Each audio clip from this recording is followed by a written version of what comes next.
Studio मछिया मोड़।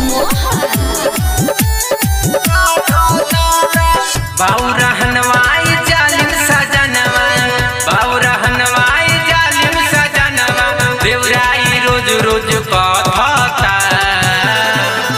रसमा जा जवानी के चाहता, पूरी पूरी कमरिया बहता, रसमा जा जवानी के चाहता, पूरी पूरी कमरिया बहता,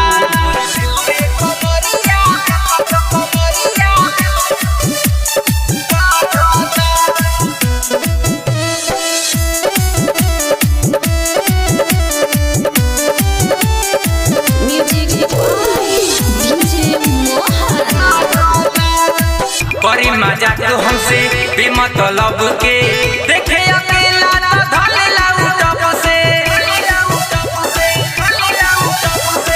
बड़ी मजाक हमसे बेमतलब के देखे अकेला तो धलेला उटप से। सुनो